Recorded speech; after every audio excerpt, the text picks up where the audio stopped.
Gentlemen, I'm coming to you today with a painful feeling of incredulity.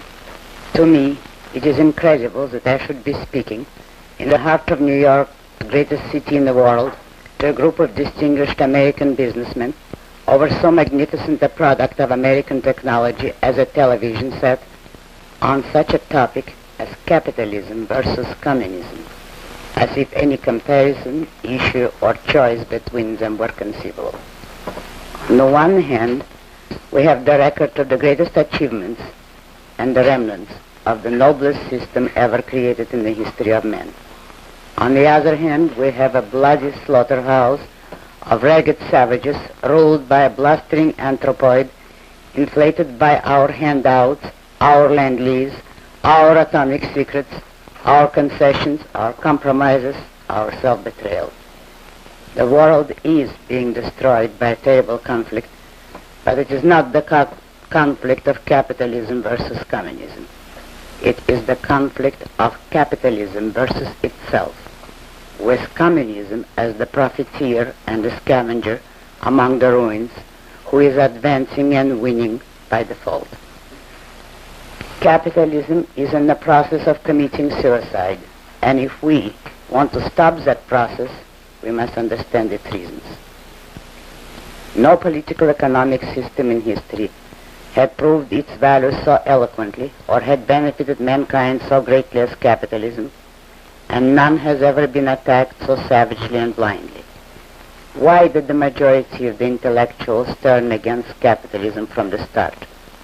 Why did their victims, the American businessmen, bear their attacks in silence?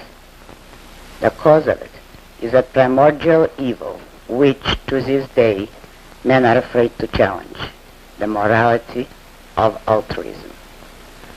Altruism has been man's ruling moral code through most of mankind's history.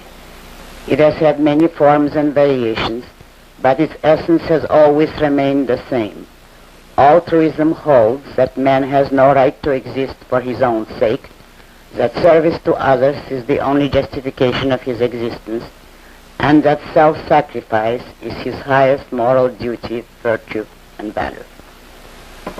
The conflict which, since the Renaissance, has been tearing Western civilization and which has reached its ultimate climax in our age, is the conflict between capitalism and the altruist morality.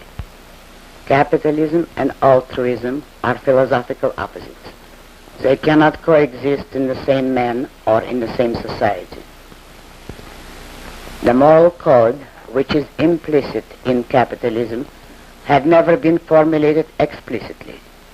The basic premise of that code is that man, every man, is an end in himself, not the means to the ends of others, that man must exist for his own sake, neither sacrificing himself to others nor sacrificing others to himself, and that men must deal with one another as traders, by voluntary choice to mutual benefit. This, in essence, is the moral premise on which the United States of America was based, the principle of man's right to his own life, to his own liberty, to the pursuit of his own happiness.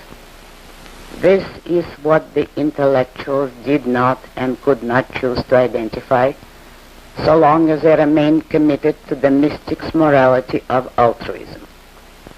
If the good, the virtuous, the ideal is suffering and self-sacrifice, then by that standard, capitalism has to be damned as evil. Capitalism does not tell men to suffer, but to pursue enjoyment and achievement here on earth. Capitalism does not tell men to serve and sacrifice, but to produce and profit. Capitalism does not preach passivity, humility, resignation, but independence, self-confidence, self-reliance. And above all, capitalism does not permit anyone to expect or demand, to give or to take the unearned. In all human relationships, private or public, spiritual or material, social or political or economic or moral, capitalism requires that man be guided by a principle which is the antithesis of altruism, the principle